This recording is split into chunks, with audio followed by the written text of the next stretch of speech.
Кадырман угарман жана көрөрман, Кутторозо программасынан Анара Улаевыз, студиябыздын 3-чү мейманы режиссер, диктор, видеограф, мотиватор, айтор көп кырдуу талант Мансурбек Канназар.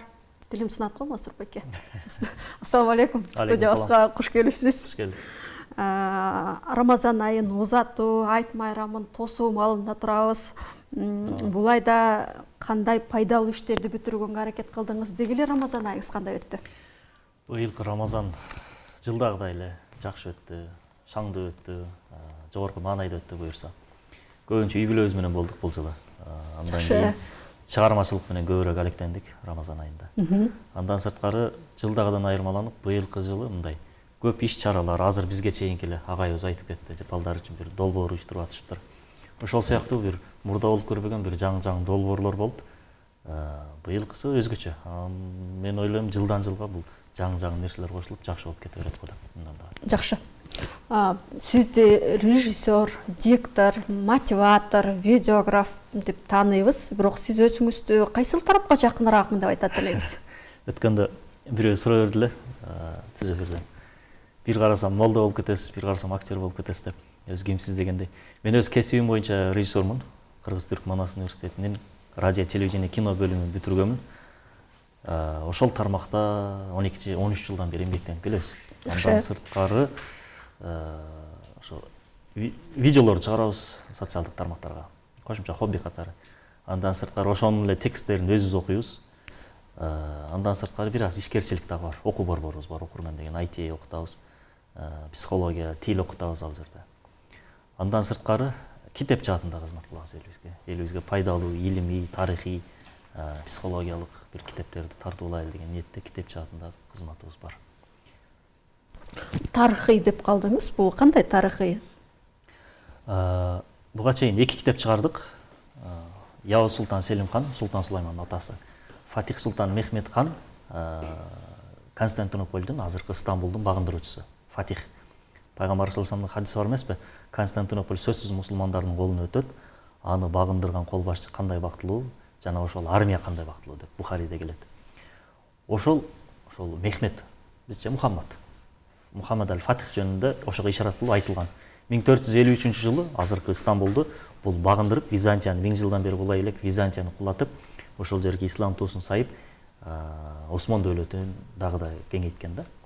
Ошол кишинин өмүр баянын чагылдырган китеп чыгарганбыз, Фатих Султан Мехмед хан. Андан кийин ошол Фатихтин небереси Султан Сулаймандын атасы Явыз Султан Селим ханды чыгардык. Явыз Султан Селим хандагы эң чоң өзгөчөлүгү бул шияларды талкалаган да, Сафави дөөлөтүнүн шияларын талкалаган, андан кийин Египеттеги шияларды талкалаган, анан Мекке Мединаны Осман дөөлөтүнүн карамагына кошкон. Чоң кызматы ошол. Экөө тең аз эле жашашкан, бирок аз жашады, бирок көп саз жашады. Анан мен жанагы экинчи суроо бердим да, ошол экинчи суроомо мен жооп ала албай калдым да, өзүм дагы эсимде да сактай албадым. Сиз ошондо кайсы тарапка жакыныраакпыз да, көңүлүңүз кайсы тарапка жакын? Китеп чыгарып атам дейсиз, видео тартып атам дейсиз, ишкерчилик кылып атам дейсиз. Сиз өзүңүз жан дүйнөңүз кайсы тарапка жакыныраак? Мен өзүмдү чыгармачыл адам деп эсептейм. Чыгармачыл адам дейсиз. Режиссер деп эсептейм. Ошол тармакта эмгектенем. Мен рахат алган жумушум ошол. Андан кошумча эле жазганды жакшы көрөм. Азыр бир 2 китеп жазып атам буюрса, жакын арада чыгып калса элибизге тартуулайбыз. Ушул 2 жаатта өзүмдү көрөм. Калгандары деле жагат эми албетте. Калгандары кызмат ниетинде. Негизи мен ушу чыгармачылык жаатында кандай жаңылыктарыңыз бар деп суроо берейин деп эле оюма келип атат, бирок сиз мен бергиче эле ушул суроолордун баарын өзүңүз эле айтып атасыз да. Анан кандай жаңылыктарыңыз бар? Китеп көтөрүп келип капсыз. Бул эмне болгон китеп? Бул туурасында сиздин өзүңүздүн оозуңуздан угалычы. Бул өтө сонун китеп. Элибиз 2017-жылдан бери көрүп калды окшойт. Бейиш Нуру деген YouTube канал. Ошол китеп сизге белек болсун, түз эфирде белек кылалы. Чоң рахмат, Алла разы болсун. Мен эми бир күндө эле окуп кетейин. Буюрса. Бейиш Нуру деген YouTube канал элибизге көп эле кызмат кылды. Азыр 6 жыл болуптур ачылганына. Ошол жердеги Курандын аяттарынын илимий жактан өңүттөн ачыктаган видеолордун тексттерин китепке ылайыкташтырып туруп даярдап чыктык.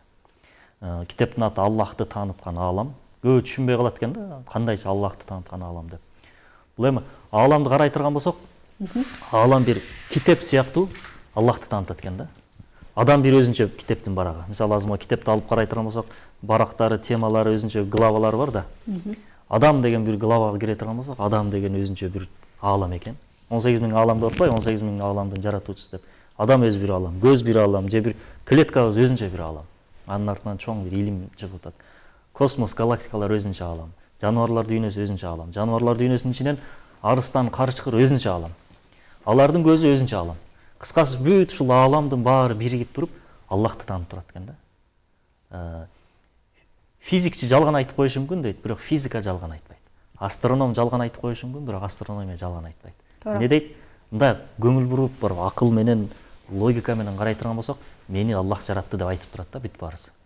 Ошол сыяктуу бул китепте дагы ошол жаныбарлар дүйнөсү менен, өсүмдүктөр дүйнөсү менен, космос менен, галактикалар менен, же болбосо анатомия менен, тарых менен бүткүл ошо Курандын аяттары аркылуу Аллахтын баардыгынын бирлигин далилдеген китеп.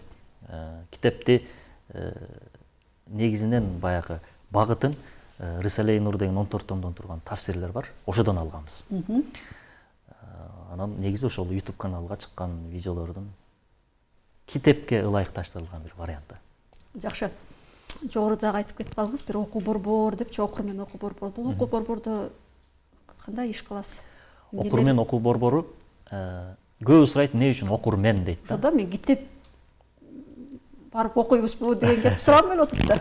Азыр эми жаштардын арасында мен дегендер мода болду, Спайдермен бар, Аквамен бар. Анан ким крутой десе, бирөөсү айтат Спайдермен дейт, бирөөсү Бэтмен дейт. Анан биз айтат элек ким крутой десе, окурмен крутой дейт элек. Сон Окуган адам крутой. Анан кийин ал жерде негизинен IT-ни окутабыз биз. Кошумча англис тилин окутабыз.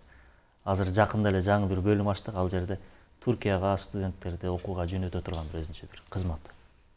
Ушул 3 багытта иш алып барабыз. Жалпычондан бир ушул күнгө чейин бир 100дөй баланы окутуп чыгарды окшойт.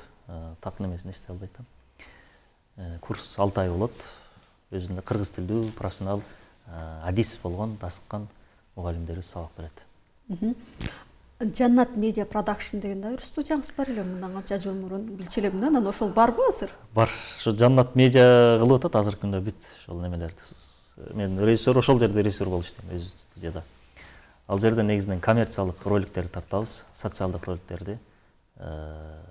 Андан кийин 2 клип тарттык. Турдакын Ниязалиев агайыбызга 6 улут бир өлкө деген дөөлөт. Андан сырткары Улуу Туркия деп Туркиядагы ошол лидерлер тууралуу клип тарттык, 2 клип. Экөө тең бул түрк дүйнөсүндө аябай мындай сүйүнүү менен жылуу кабыл алынды. Ошол жаатта. Сонун. Анан айтып атасыз да азырчы. Жаннат Медиа Продакшнда иштеп атыпсыз, окур мен окуу борбору, Мансур басма үйү дейсиз да. Вакыт каяктан табасыз мунун баарына? Жетишеби вакыт 24 саат мындай уктайсызбы? Дагы аялым бар, 4 балам бар. Ооба да. Жок, бул мындай. Жанагы окур мен анан Жаннат Медиа десе, анан китеп десе бүт баарын эле өзү кылат экен деп ойлойт да. Бул команданын иши. Мен өзүм чын-чынында келгенде эч ким эмесмин. Артындагы командамсыз. Студияда мен мотиватормун дебейсизби? Идеяны берип коюп эле кете берем депчи. Мотиватор. Мен тескерисинче мотиватор сыяктуу көрүнөм сыртыман. Чын-чынында келгенде ошол командаман алам мен, балдарыман алам. Мисалы, алардын атын айта кетпесем болбойт.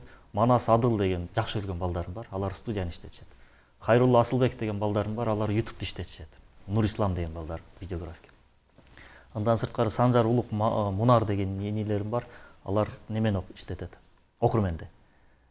Билал деген, Зарина деген өзүм досум бар, курсташым. Билал деген досум бар. Алар бул китеп жаатын иштетет. Ошолордун мээнети менен жанагы сыйлык алганга, мактоого келгенде мен чыгам да. Ишти тигилер кылат. Анан кийин малатсы дегенде баягы сыйлыкты мактоого келгенде мен алып алып эле ушундай адилетсиздик кылып жүрөбүз. Негизги ишти алар кылат. Сон ишиңиздерге ийгилик. Сиз көп жылдан бери мен билгенден диний тармакта жүрөсүз, диний материалдарды даярдап жүрөсүз. Анан бүгүнкү күндө элдин даган сезими диний жактан аябай өсүп баратат. Бүгүнкү күндөгү диний кырдаалдын абалына жана диний ишмердүүлүктүн жүрүшүнө кандай баа бересиз? Азыркы күндө бүткүл эле нерсенин башталгыч этабы, улантуучу этабы болот да. Мектепте деле башталгыч класс, жогорку класс дегендей. дүйнөнүн тарыхын алып карай турган болсок деле, мурдагы пайгамбарлар келген кезде адамдар көчмөн бир жапайыраак болушкан дейт да. Ошого жараша пайгамбарлар шарият өкүмдөрүн ошолорго ылайыктуу алып келген дейт. Акыр заман пайгамбары пайгамбар саллаллаху алейхи вассаламдын келиши менен адамзаттын психологиясы өстү, маданият өстү. Адамдар ушундай абалга келди, бир пайгамбарды ээрчип, бир дин менен амал кыла турган бир деңгээлге жетти адамдар дейт. Пайгамбарыбыз ошон үчүн бүткүл адамзатка келди. Ошол сыяктуу эле биздин коомдагы мурда 10 жыл мурун, 15 жыл мурун өзүбүз деле мисалы көбүнчө эле диндин баягы атрибутикасына кызыгып, же болбосо даарат, намаз сыяктуу нерселер менен эле чектелип аткан болсок, азыр эл диний жааттан бир даража, бир топ өстү. Азыр учурда суроолор башкача болуп калды. Тарыхка кызыккандар көбөйүп атат.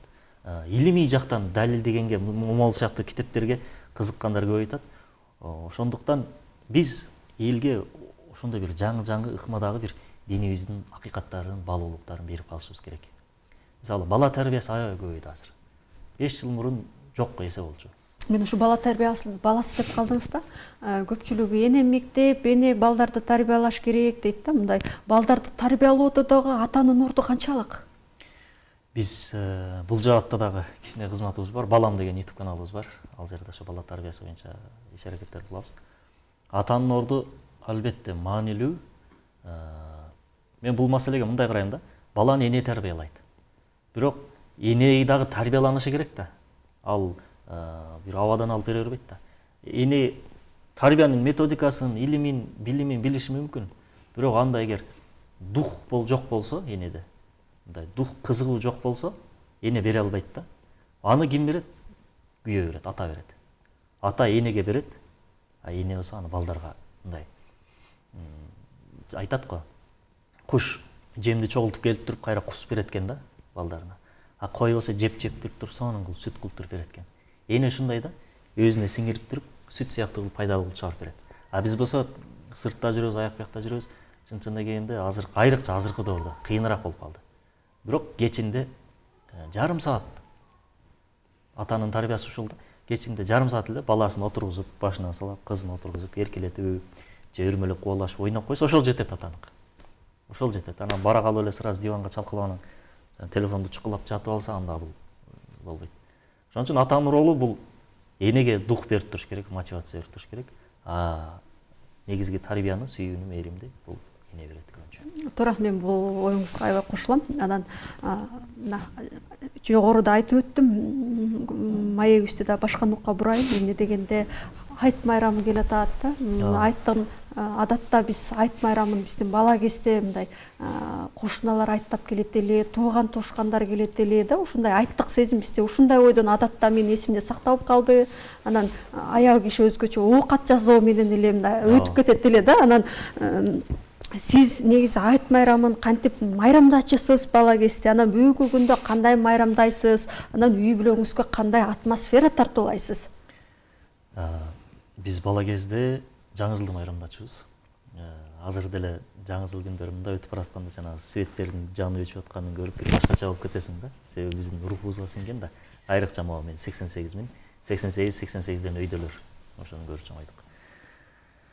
Азыр Кудайга шүгүр, бул жака келерден алдын ошол балдарга атайын жана айт марек болсун деген кутучаларга шоколадтарды таттуу-маттуу белек кылып баягы башына коюп, жанагы биз кинолордон кичинекей кезде көп көрдүк да, эртең менен турса аяз ата башына белек коюп кеткендей эле биз дагы аталар, апалар балдарыбыздын башына белек коюп коюшубуз керек. Эртең менен ойгонгондо башында белек туруп, дуалда айт марек болсун деген жазуу, апасы татынакай кийинген, атасынын маанайы жакшы, 5.